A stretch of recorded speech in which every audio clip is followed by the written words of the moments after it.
I am Philly Samad, Garland, Texas. Those of you first timers maybe on the call, but most of you guys should know who I am. But I'm super excited, per usual, to just be in this business, to have this opportunity. And I want to open this call up talking to you guys about the importance of systems, versus setting goals.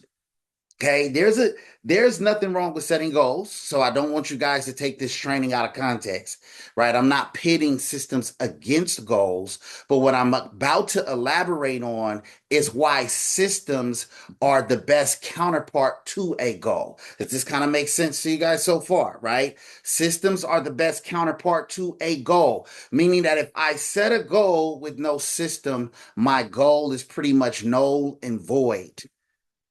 Okay, there's a very, very important question we tend to ask, when we do our F&As, our financial needs analysis, and you'll hear me say, "Hey, what's more important, opening or closing?" Right? And we understand that opening is the prerequisite to a good close. So I want to ask you guys a quick question, just to kind of frame what we're going to talk about this morning. If I have a destination, okay, or plenty destinations, right? Is it important to have a vehicle to get to the destination? Absolutely, right? And so if I set a destination, Kyrie, to go to Philly, and I'm like, listen, I'll be there this Saturday, right? The only reason that I can guarantee you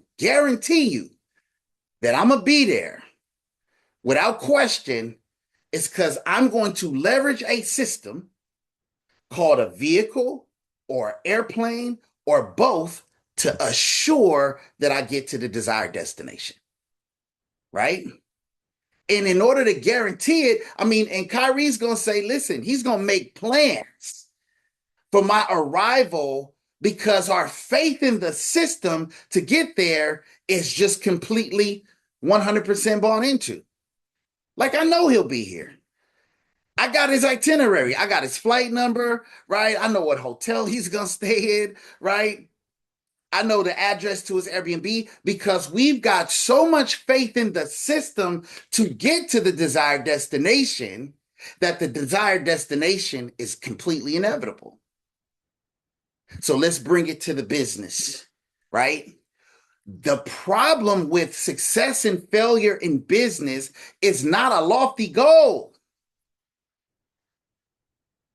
It's the vehicle you're building to assure your arrival.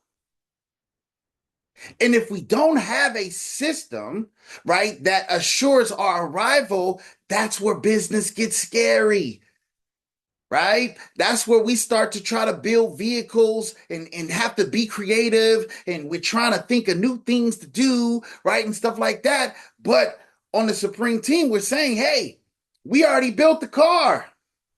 All you got to do is get in and become a great driver. We already built the plane.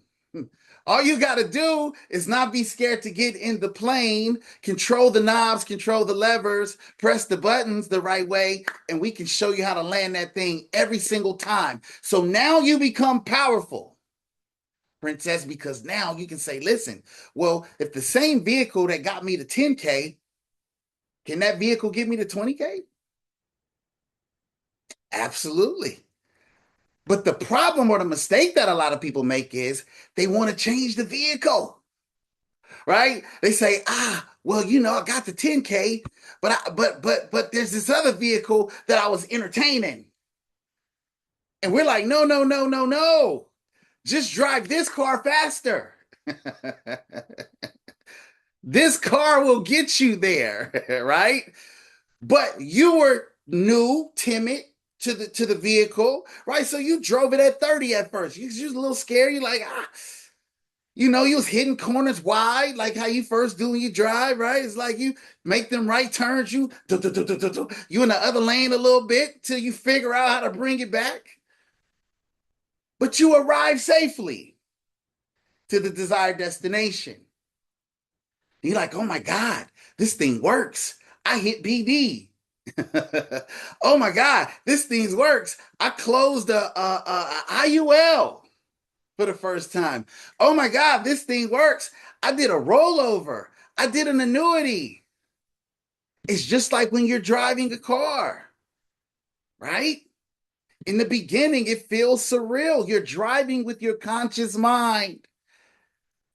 And then before you know it, David, right? You're on the phone. You're like, hey, what's up? And then you're driving where you're going because your subconscious mind kicks in because you're so familiar with the system that you don't even question that it's going to get you to the destination. You start doing all kind of other things while you're getting there.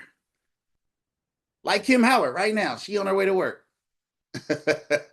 She's driving with her subconscious mind and leveraging her conscious mind to be here in the mastermind.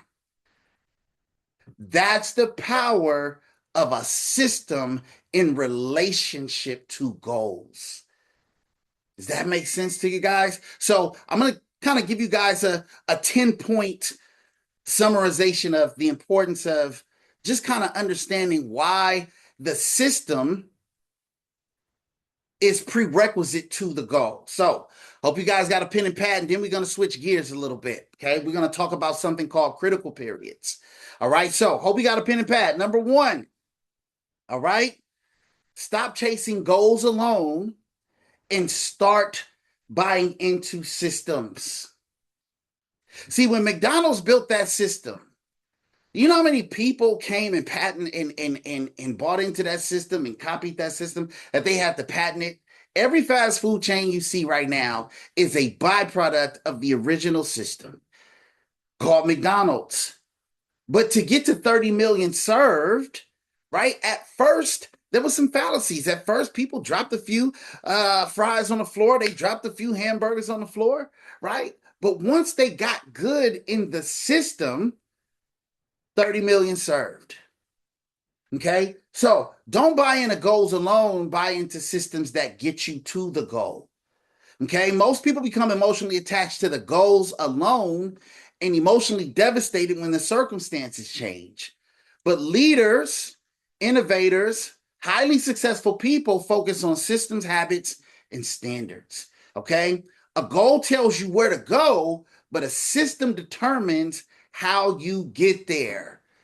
Organizations grow in direct proportion to the systems they duplicate, not the goals they announce.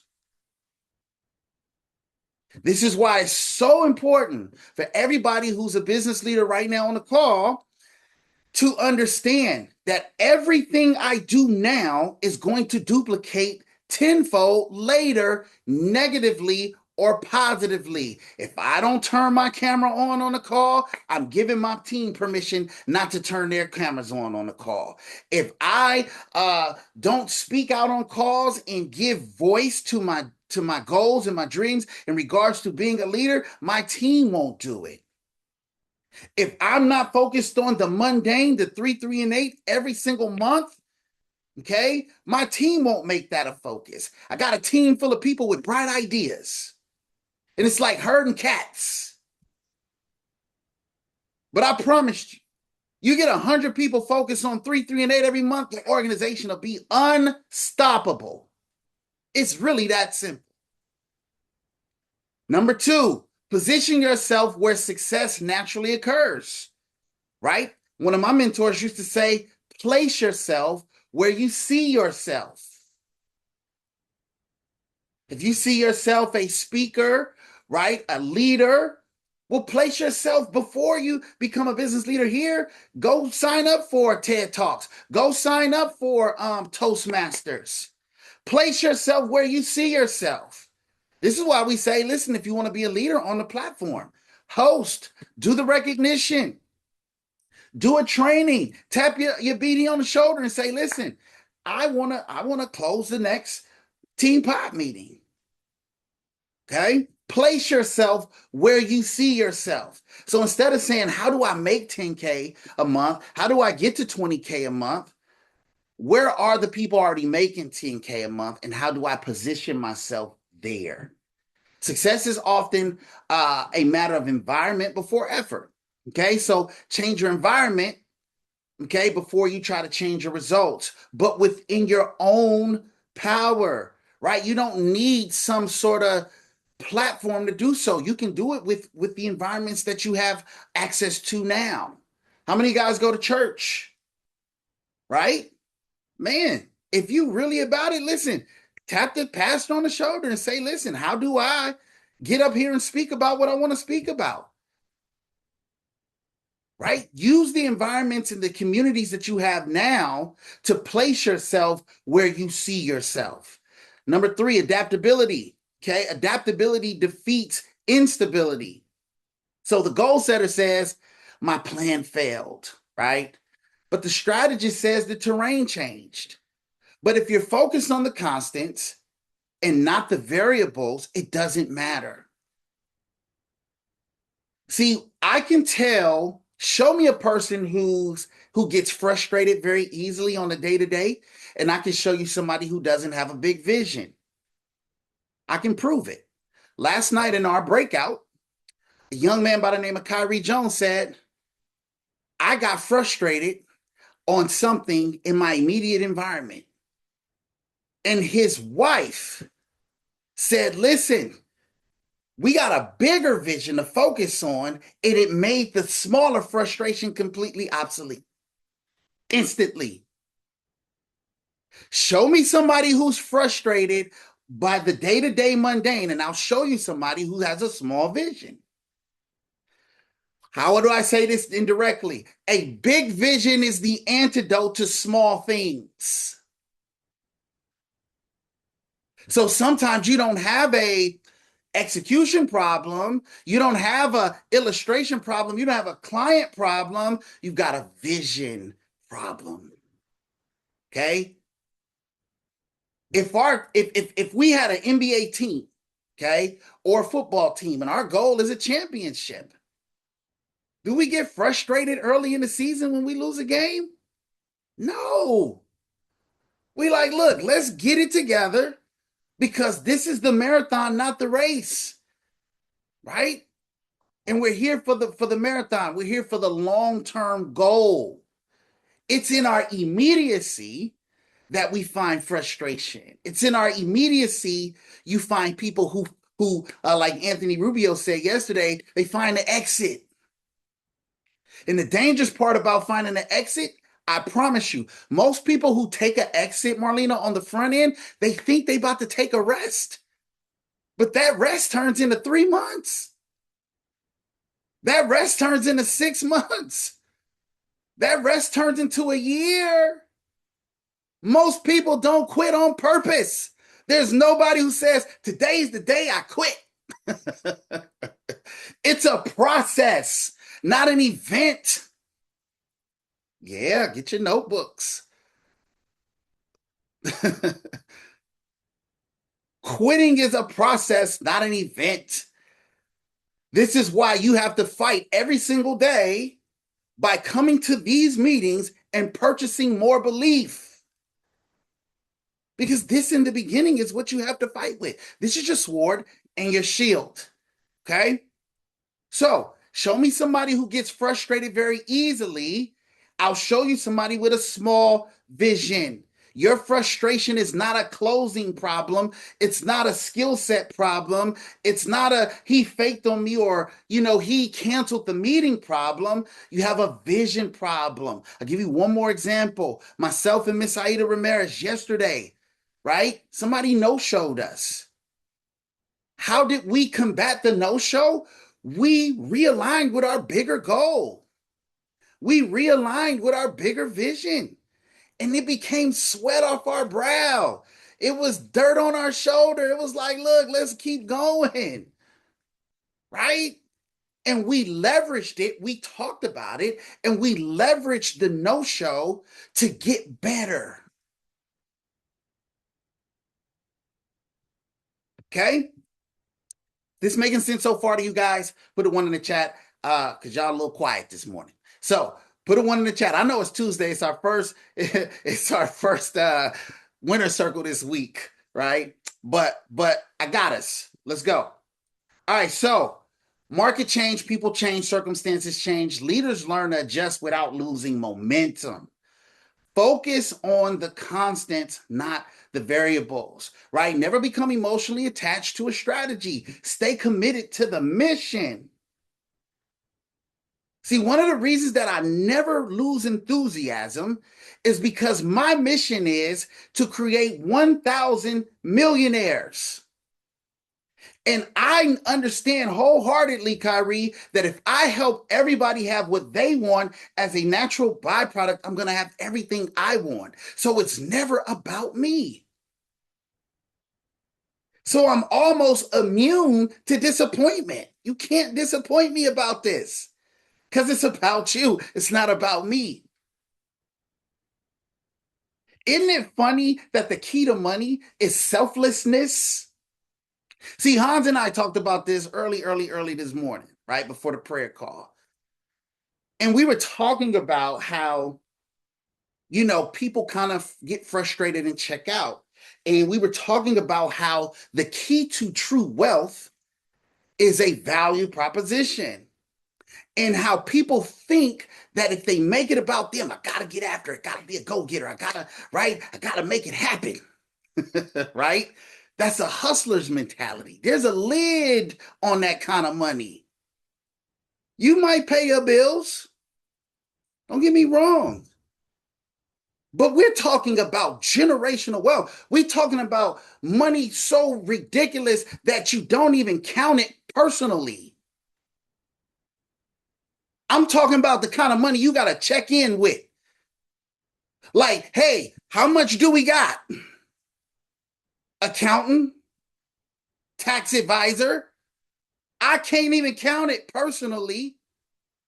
We got these assets over here. We got this happening over here. This is what, our reports say. What are we working with? That kind of money requires a level of selflessness that most people have yet to understand how to adjust to. So when we talk about habits and we talk about developing ourselves into our legacy, it's funny how the very thing that most people think gets you the money is the thing that excludes you from accessing it. There's a song that I always refer. Nas, he said, I'm out for presidents to represent me. I said, man, we got to flip it. Money is looking for a good steward, a good custodian. Money's looking for a great representative. See, money is saying, hey, you like to eat chili dogs and french fries sometimes. You might 10,000. I can work with you a month, but 50K a month, you might hurt yourself. You know what I'm saying? We got to change some habits around here. Just keeping it real. Okay? Because if you don't develop yourself into the money that you look to get to ascertain, your money's going to grow back to you and your level of development. Right? Ask the people who win the lottery. Okay? If they maintain that money. Number 4, turn chaos into fuel. All right? Most people break when adversity appears. We know this one very well, right? But most people break during adversity. The strategists become stronger because the adversity reveals opportunities that seem invisible during comfort. I think Mr. Taylor talked about this the other day. So I'll rewind this. The strategists become stronger because adversity reveals opportunities that seem invisible during comfort. That man said, man, because I applied myself and aligned myself to the system, all of a sudden these opportunities start to reveal themselves to me. The market crashes, job disappears, partnership ends. The leader asks, what advantages does this create? Not woe is me. Not the slides, it's the slides. It's my leader. It's my partnership. Mr. Samad didn't answer the phone. Whatever excuse, conveniences, okay, the person who is not really strong yet to be the entrepreneur they need to be so that they can have the things that they want to have. The leader, the person who runs the marathon says, what advantages do these disadvantages give me? Winners don't avoid chaos, they learn to harvest it. Okay. I told a group of leaders, okay, the other day that I thrive in an environment where the opposition is high. If you place your bets against me, that's fuel, that's motivation. I thrive in those environments because I've been an underdog all my life. And some of you guys have been too. In the same underdog mentality, the same way you show up, in the same way that that lights a fire under you in other spaces, let it light a fire for you here. Leverage creates exponential results. Number 5, leverage creates exponential results. Most people try to solve every problem with personal effort. Leaders understand leverage. We're talking about systems, you guys, okay, versus just goals. And what do some of these systems look like in the inner workings of hitting these milestones? Leverage comes from systems, teams, relationships, and influence. So never ask, how can I do more? Ask, how can I create more results? There's this book, number 6, Anti-Fragile. I want you guys to make a mental note, write it down. It's a great book. It talks about a mindset of being anti-fragile, especially in the space of business. There's a philosophy that says, I'm hurt because I'm hurtable. I'm upset because I'm upsettable. I'm disappointed because I'm disappointable. But there's a mental shift that you can make where you can be the opposite, where nothing can disappoint you, frustrate you, or upset you. A glass castle breaks under pressure. A fire grows stronger when the wind blows. Build yourself like a fire. Jim Rohn said it best. He said, the wind blows on us all. But don't complain about the wind. Learn to set a better sail. Leverage the wind that blows. That's how winners get to the desired destination. The wind is blowing on us all. There's a group of people who complain about the wind, and then there's a group of people who are leveraging the wind in their favor. Okay? Number 7, discipline is freedom. Wow. This set me free. I remember one of my mentors said, it's actually boundaries and discipline that give you freedom. Think about this. You know why we can go 80 and 90 miles on a freeway together with 100 cars? Boundaries, right? And we resist boundaries. We resist, the ideas that discipline and having a schedule and conforming to a calendar, right? We feel like it kind of constrains us, but it actually sets us free. Discipline is freedom. How many of you guys have children on the call, right? Your children crave structure because within the structure, they feel a sense of freedom, right? And so discipline is freedom. Most people think freedom means doing whatever they want. Truth is the opposite. People who cannot control themselves become slaves to comfort, emotions, cravings, procrastination, and excuses. The lack of discipline is bondage to everything that we don't want. Okay, so self-mastery is the highest form of freedom. He who conquers himself is the mightiest warrior. Number 8, starve the ego and feed the results, right? I won't elaborate on that one because we talked about that a little bit last night. If you were in our breakout, we had an amazing breakout last night, okay? And we talked about killing the ego, okay? What is the ego? Sometimes the ego shows up as our comfort. Sometimes because the ego's job is there to protect us, right? The ego's job is to protect you from you. But sometimes the ego has a seat at the wrong table, right?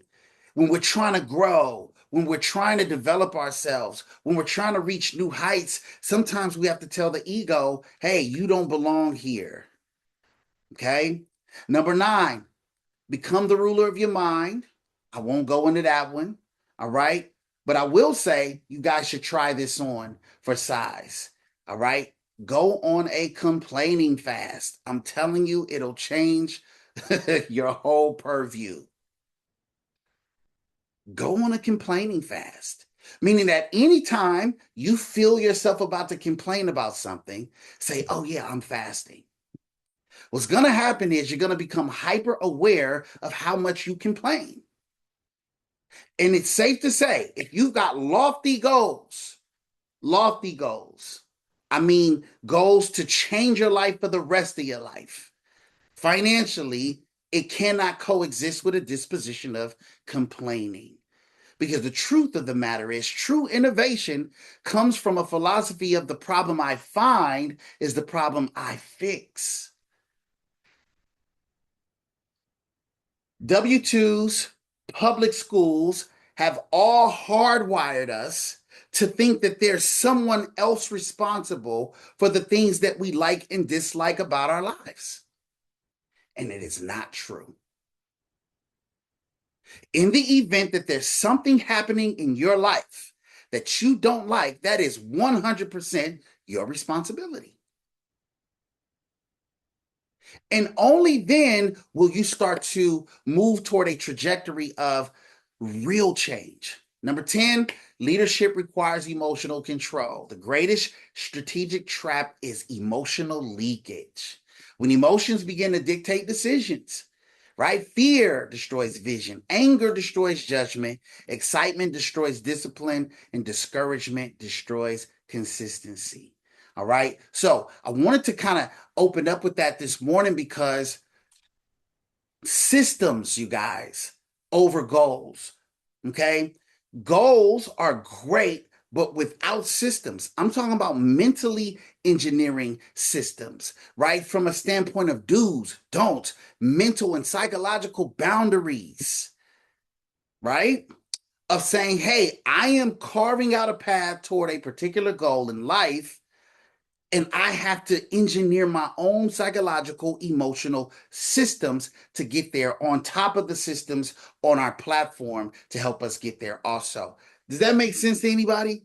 Anybody find any value in that? Yeah? Okay. Good stuff.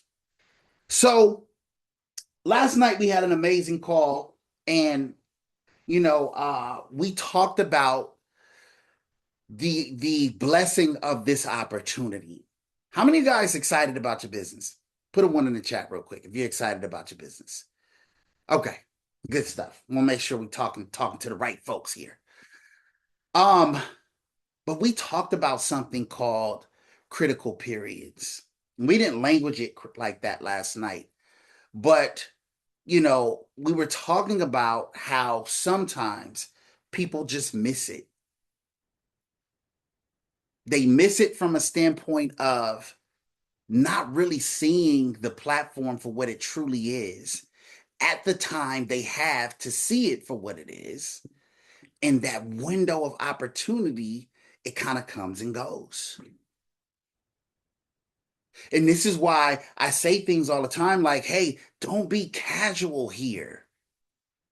Because if you're casual here, you might miss it. Because this could be a critical period in your life. Meaning, as far as opportunity. See, I'm very clear that this may be the last time I have an opportunity to be great and do something great in my life. And the crazy part is, some of us, we don't know. We don't know. And so, Hans, I know you talked about this pretty extensively last night, and there was a lot of emotion behind it. Uh, and then you kind of touched on it this morning, but I wanted you to kind of open that up this morning and talk about that critical period mentality. so that we could really, really maximize the platform. Hey, good morning, everybody. Thank you, Mrs. Samad. You know, it's always hard for me to explain this to people because there's some things I won't say for the betterment of not allowing people to receive it as a misunderstanding. So you have to learn how to read between my lines sometimes, and I try to be as direct as possible. But um, what I've seen personally, guys, over the last 24 months.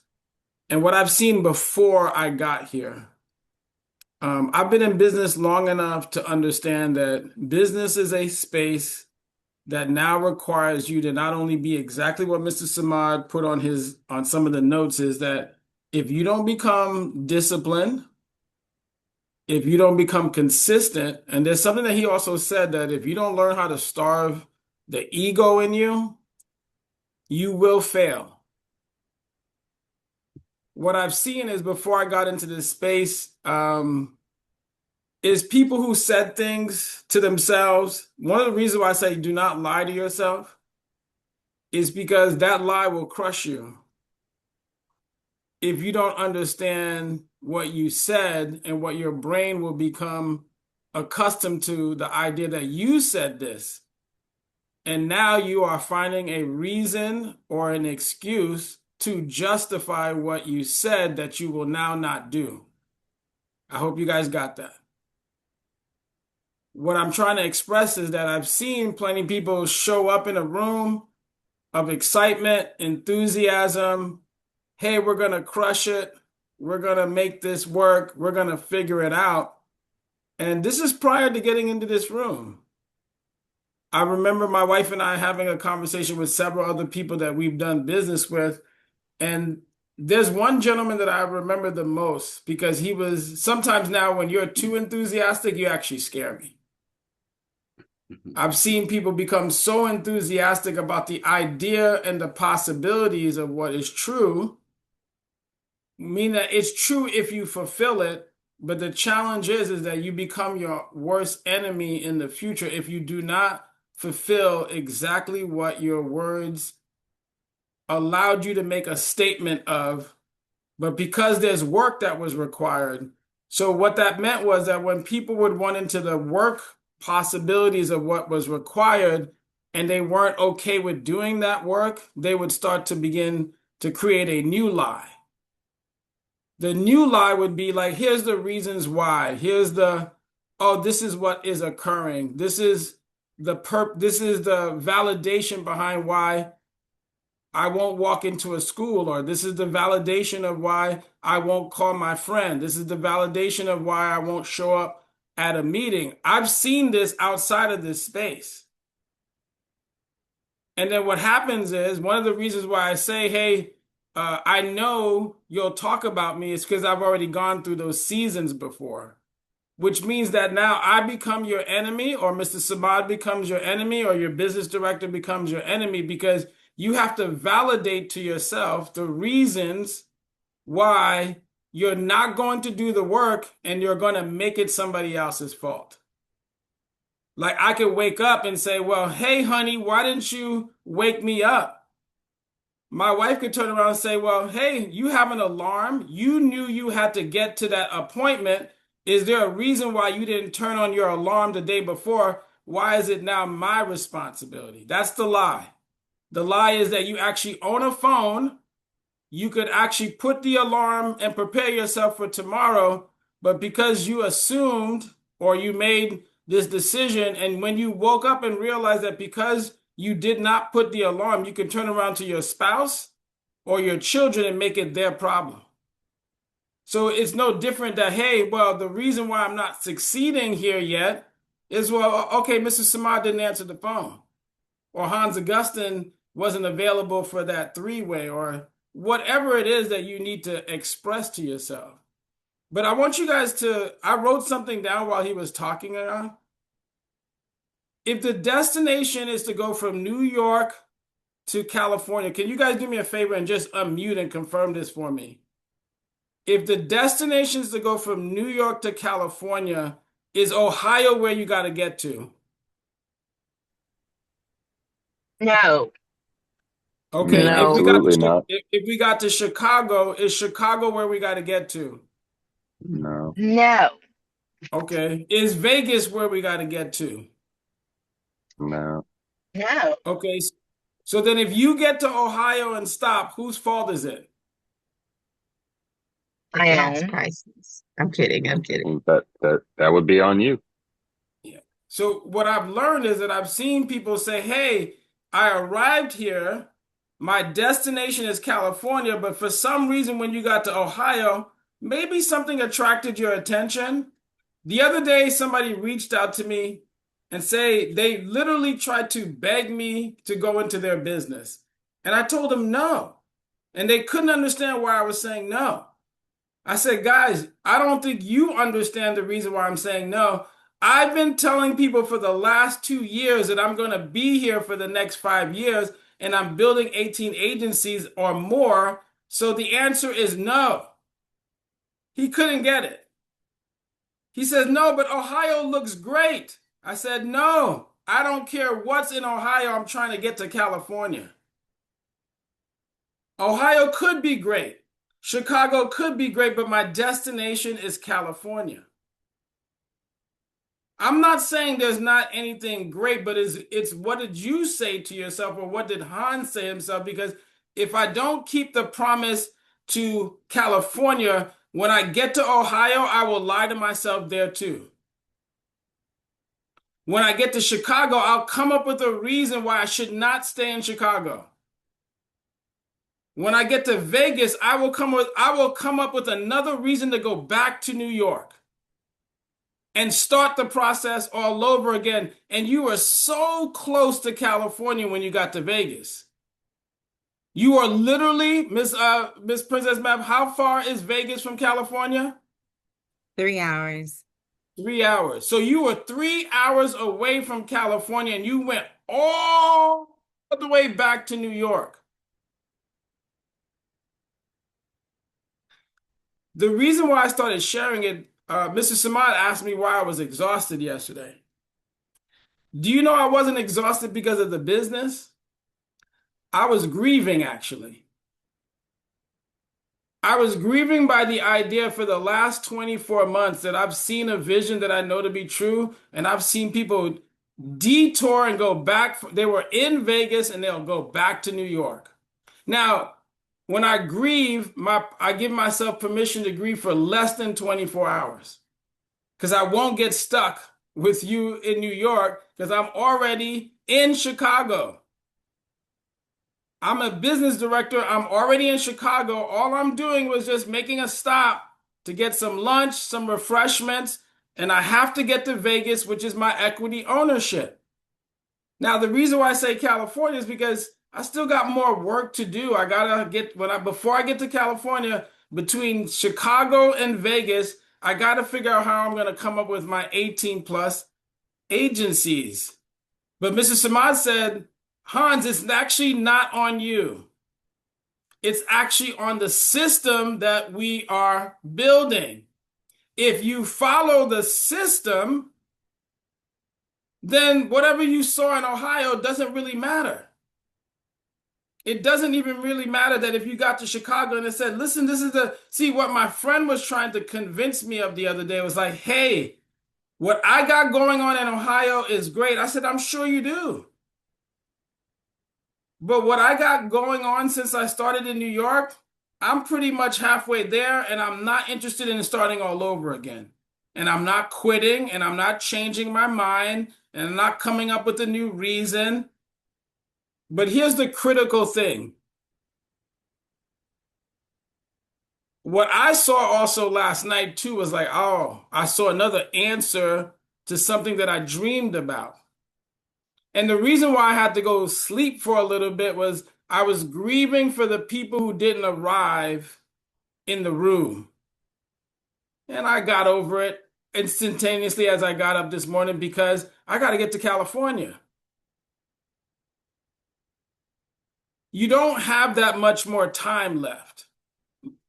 Our team in the morning has been reading about a gentleman by the name of Joseph. If you're interested, I'll send you to the book of the Bible where you want to read it. If you're not biblical, it's okay. But this is a mastermind. This gentleman, Joseph, said, hey, there's a period of time where he understood that part of the dream was that he had 7 years of opportunity available to him to help the city of folks around him, because that's what he understood what was possible, that there was an abundant period of time. And during the abundant period of time, there was a collection of events that were happening. I want you guys to not make the mistake that a Mr. Suni Samad is not something to be ignored about. If you run into Princess Map or a Kim Howard or even a Hans Augustine, I don't like to talk about myself, but I'm going to talk about myself just a little bit today. These are collections of people that are willing to sacrifice for you during this particular period of time. And then there's more people coming that are going to show up in the room and give their gifts for a period of time. See, talented people, they can always recreate. But there was something that I wrote this morning, that the T in timing is 10 times more important than the T in talent. See, when I ran into Mr. Samad's talent during the timing that he had it available to me, it was more valuable than any talent that I could have acquired myself. Because during that time that he was available to me, he made me better. He increased my ability to now duplicate myself, a version of my talent and his talent into the system. But guess what, Mr. Samad? What would have happened if I was not available to you during that critical period for me? Would I be present today? You can answer honestly. Probably not. Maybe not. I would not be in this business. I might have put my talent somewhere else, but I'm almost sure I probably could have figured it out. But I'm clear, guys, that during the time that he was available, it was an important training period for me. Because what he was willing to do was that he was saying, hey, there was this time that this gentleman, Joseph, saw a gentleman by the name of Benjamin, which is one of his younger brothers. He said, let me go get the younger brother because that's the next talented version of the team. But during that critical period, he understood that if he did not invest in that individual at that time, there might be a future challenge that he was going to encounter. So during the 90-day period that I spent with Mr. Samad, and even the last 2 years, I refused to remove myself from the process because I've seen the value that he created. Now, the reason why I'm sharing this with you guys, we only have 36 months left. Do you know why? Let me explain to you guys even deeper. Once Mr. Samad hits a value point in the system, I'm not going to be able to control my ability to spend time with him unless I get just as close. Okay, equity, that maybe you guys are confused. I'm trying to get to equity partner because I don't want to miss the next version of information that I need in order to grow to 18 plus agency, because he has a closer ear to the source of information. So what does that mean? So that means, like, if you are dealing with a business director and you are a training associate, since when did you become the business director? Because the right business director, they went through a critical period of change to increase their value into that role. It doesn't mean you're not talented, because yes, I will talk about myself. I have personally, I won't say that. It'll hurt a couple people's feelings. I don't need this here. But what I did need, what God required of me, he would say, hey, yes, that's fine. But what I'm preparing you for is in the hands of this gentleman. And during this critical period of time, you invest understanding. See, the mistake that I've seen people honestly make, why I had to go take a nap last night, was I've seen people arrive with this version of enthusiasm, with a version of expectation, but now when you got to go mow the lawn or you got to pull the corn, all of a sudden there's a reason why you don't know how to pull corn anymore. Or all of a sudden the machine is broken. All of a sudden you don't know where the gas station is at. The gas station is at this mastermind. The gas station is in that room because, see, you're asking to figure out how to take care of yourself from either a legacy standpoint or financial, but someone who's making six figures is explaining to you why six figures is possible, and he's not saying that six figures doesn't exist anywhere else. But what he's saying is that you arrived some days back and you said you wanted to make six figures in this room, and then all of a sudden you become the CEO. The reason why I'm being frank with you guys is not because I'm being disrespectful. I'm just being honest. Honesty will trump a version of a lie any day. You may not be comfortable with the honesty, but I'd rather not lie to you, but tell you the truth. What that means is that there's a critical period of availability of the collection of folks that will come along in the Supreme Team organization, not just on behalf of what will happen on Supreme Team, but what might end up happening for the entire company. And will also happen for you, but you have to be okay with being the student. Less criticism, more student. Because you know what? As many mistakes as I've made before, thank God. I remember the gentleman, he says, hey, he pulled me out of my basement window. He said, shut up, excuse my language, and listen to why I can help you. I've made millions already. So if you don't be quiet, you're sitting in the basement, not taking care of your family. I'm willing to pour into you, but would you listen for a minute? Now, I do not want you to take this personal. I'm just giving you some information that I believe is valuable. What that means is during the next 36 months, you have to take it seriously. If not, it's okay. I'm never going to tell you that you won't make money anywhere else. But when you got here, you said you wanted to make money here. When you got here, you said you wanted to try to figure it out here. Since when did the business become your enemy? It's actually one of your best friends because during the last 30 minutes of this call, hey, it said position yourself. It says become systematized. I started writing the idea that if you need directions to get to California, since when did you make the map? See, the map got built 8 years ago.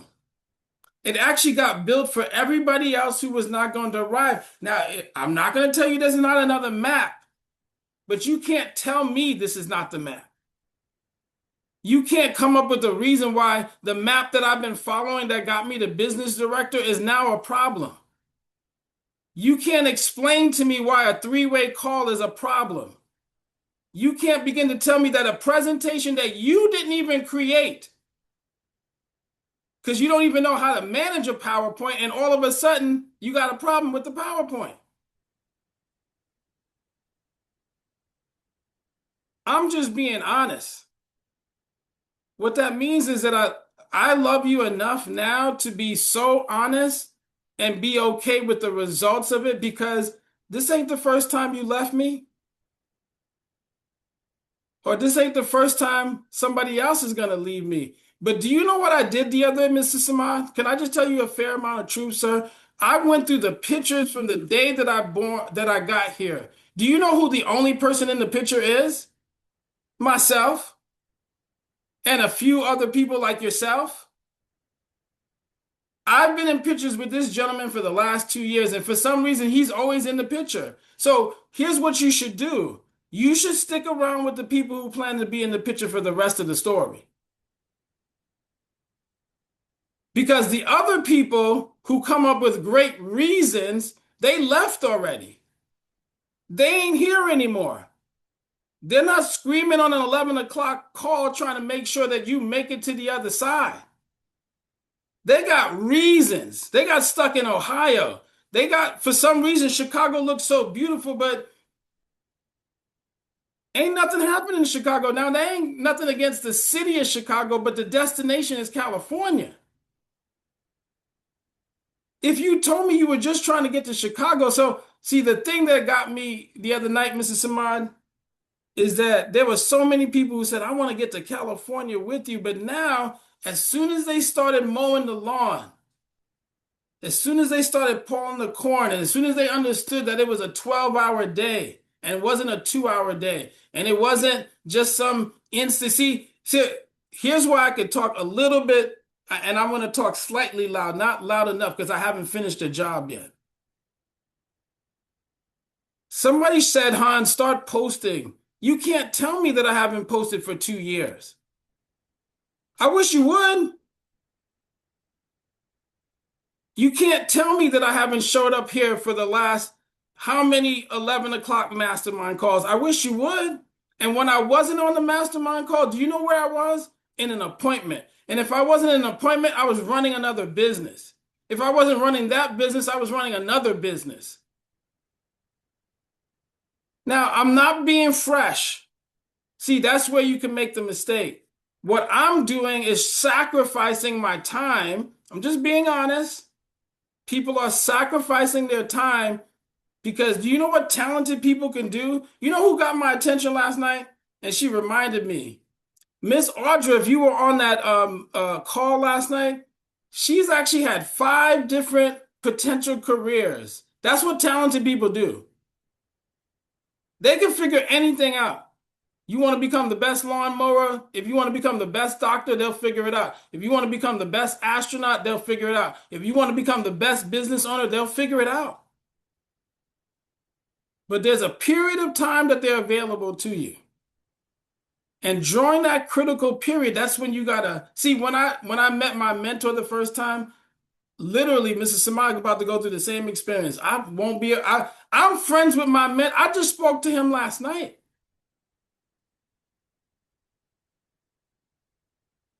And one of the things that I realize is that when you find great people, you stick around them. I told Mrs. Samad, I said, the room gets smaller the further you get up. Because you know when you go up to a mountain, do you know what happens when you get up to the mountain? There's only a little bit of room. But along the way, if you choose to get up the mountain, do you know what happens? The leader says, I'll pull you up. The leader says, I got you. I'll help you. Do you know what he said on the call this morning? I don't know if you guys picked it up. Maybe you didn't hear it. He said, I got you. I know it's Tuesday. It's 11 o'clock. And you guys are, you just got winded. Monday seemed like it was gorgeous. But it's still Tuesday. We got to get through Wednesday. We got to get through Thursday. We got to get through Friday. And then you got to do it again on Saturday. You might get a little rest on Sunday, but you better show up on Monday if you want to win. Those are the critical periods. Now, guess what? There is a moment in time in the future. We talked about it this morning. There's going to be a period where you're going to be able to chill. There is going to be one of those moments where you're going to be able to take the nap. But do you know what happens when people are taking naps? They're not answering your call. What that means is that they built it so well that they don't have to answer. They don't need to answer. They did the work. People who do the work get a chance to rest. And when they rest, they don't have to answer your call. It's not required. I want you guys to understand that during these period of times when the teacher is teaching, and I'm not calling myself a teacher, I'm just telling you that there are plenty of great teachers on this platform, but they're available for a period of time. I'm a witness to you that I'm trying to, even for me, I will figure out how I get to California one way or the other. Nothing's personal. I'm going to do my best. I'm going to not assume anything. I'm going to speak this business into existence. You can't do anything about it. I'm going to have 18 agencies, but do you know why? Because I'm going to keep my word to myself and I will not lie to myself. I either will die or get this done. And when I say die, I just don't know my timing, but because I did the work, my kids will look behind me. Dad was doing the work. He was on the calls. He was showing up. He was flying into other states. He was talking to people. But are you one of the people that are going to get to the mountaintop with us? Because if you curl yourself in Ohio, there's nothing happening there. You curl yourself in Chicago, great cities, nothing's happening there. Do you know why people dream all their lives to get to Hollywood? Because they said they want to be on stage. People show up in New York because New York is real. I'm not saying any other state is not beautiful, but it's not time to retire yet. See, some of you guys got here, you said, oh man, 30 days later, I retired. You didn't, I was like, what? Some of you guys got into this 6 months later, all of a sudden, you were talking about retirement, all of a sudden you retired. No. Mrs. Simon, I'm going to get myself in trouble, but I'm just trying to share with you guys, please evaluate the territory that you're in. This is good soil. There's some places that you would interview today and they wouldn't even accept you in the room. They won't even help you with a nickel. They say, well, no, you only got a nickel. We don't talk to people who have nickels. We only talk. Merrill Lynch would not talk to me unless I had 250 or more.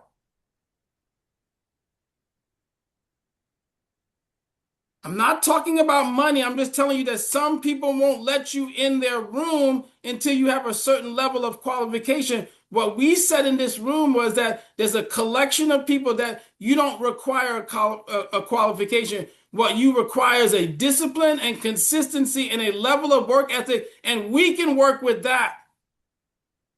But if you don't acquire the discipline and the consistency and the work ethic and become the best farmer, you will not develop the farm. There will be no crops for you to harvest. And I'm not talking about my family. My family will be fine. I'm talking about your family. They're counting on you to become the best farmer possible so that when the famine comes, that you have a harvest to eat from or share to with them.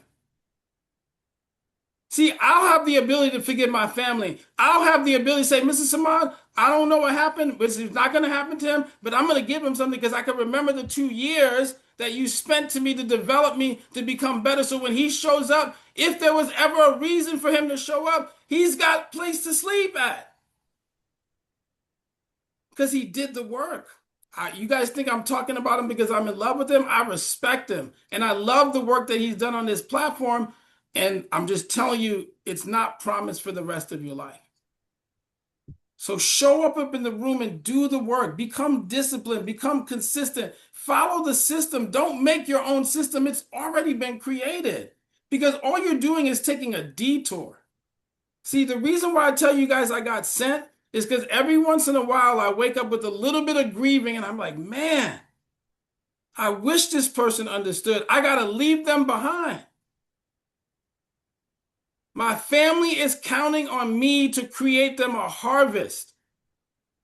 Are you going to be part of my family or not? And if it's not, it's okay. Because you know what? I love me some Princess Map. I love me some Kim Howard. I love me some Suni Samad. I love me some Marlena Smith. They get a chance to come to my house because they poured to my business more than enough than they ever expected that they could. They gave me enough courage to understand that, yes, there's more. Yes, there's possibilities. Betty, you're invited too. And because I didn't say your name, don't take it personal. Get the work done. And then if it's not me that's inviting you, Mr. Samato will invite you. He's been given to you since day one. Ask him his story. He came from a place that once never existed in his mind, and he created it not only for himself, but he's created for 8 other business directors and beyond. And now he's creating it for the entire company. But he wants to give it to you first. He said, this is the one I want to make sure gets it first. And do you know why Hans grieves sometimes? Because he's like, I wanted to give it to this one, and this one said no.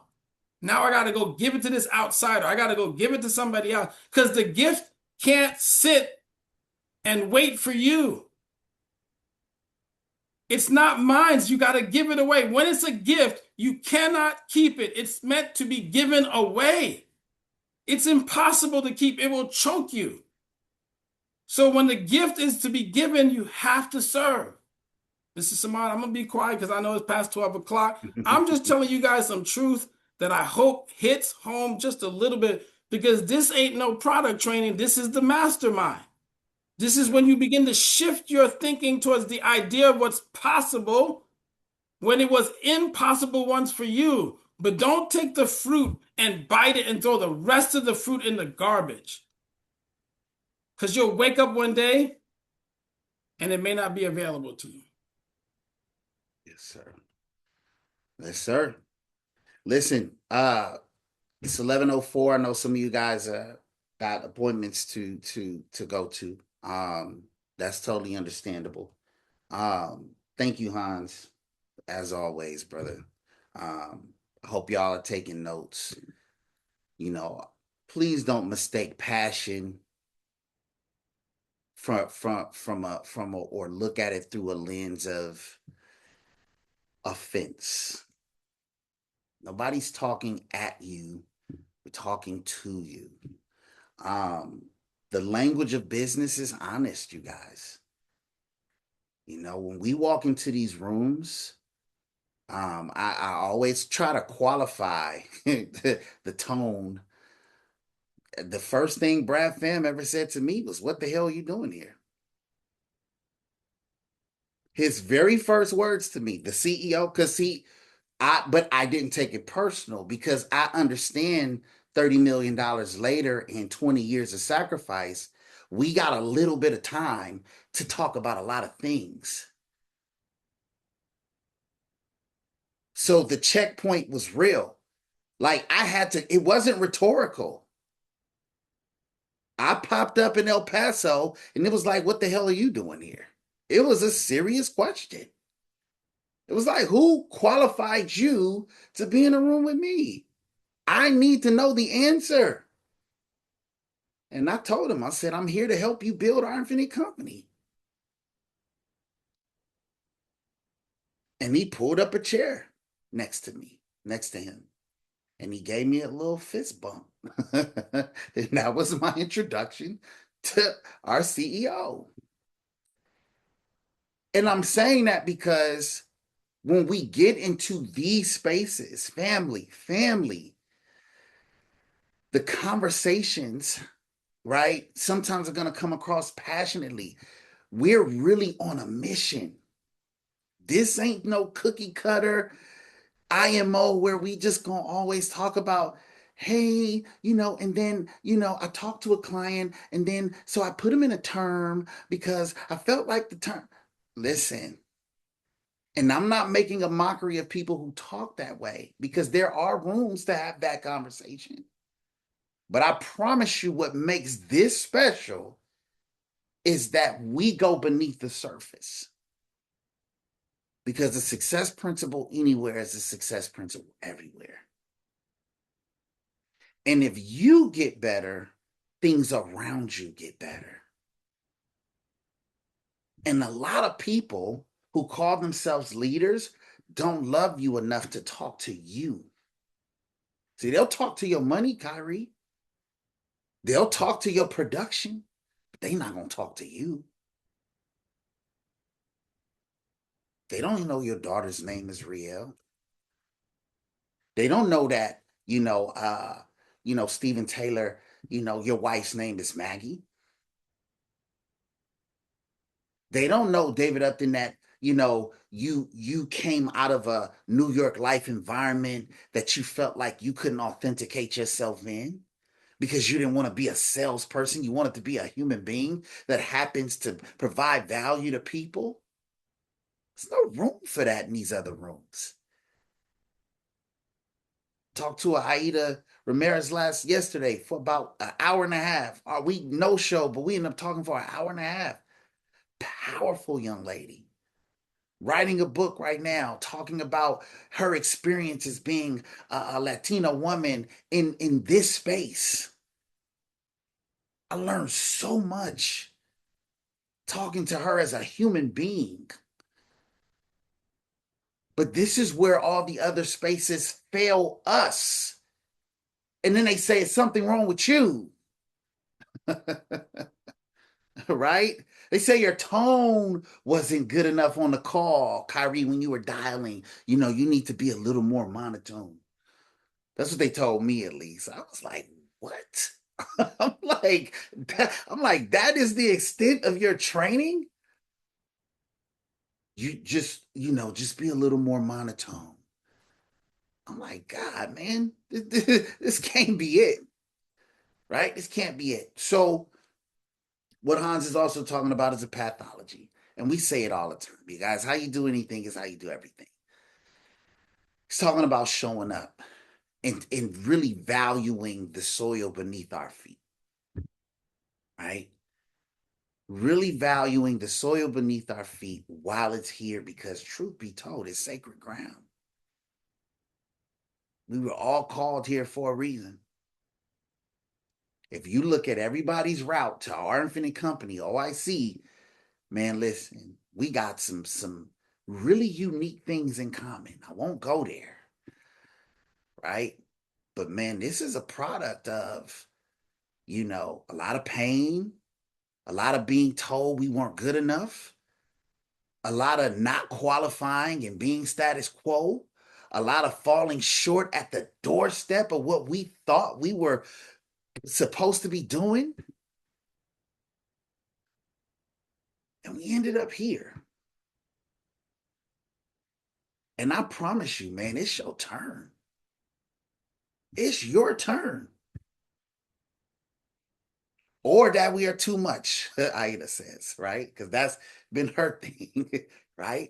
I'm too this, I'm too that, I'm too honest, right? I don't fit in status quo. Latina woman, Latina American. I'm supposed to be quiet. I'm supposed to be this. I'm supposed to be that. And I'm vocalized and I'm amplified. And they kick me out of the room. And they ostracize me. And I'm saying, Aida, welcome. Welcome.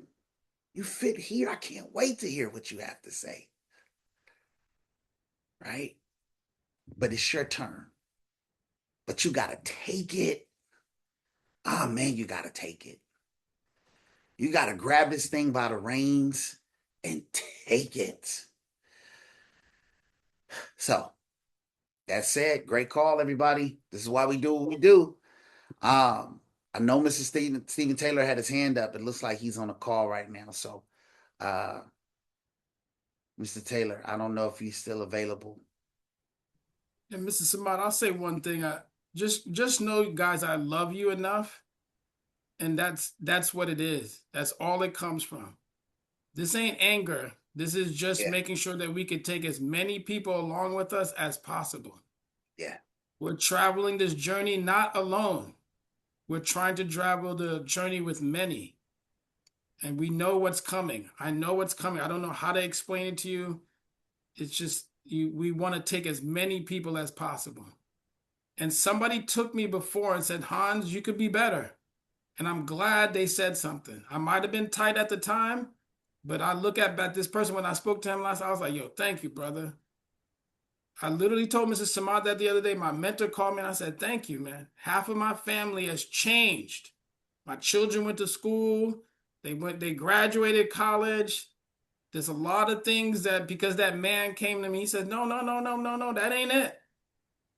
So I'm not telling you out of disrespect. I'm telling you out of love. Somebody loved me enough to say, yo, if you really want to make that change, you got to be okay.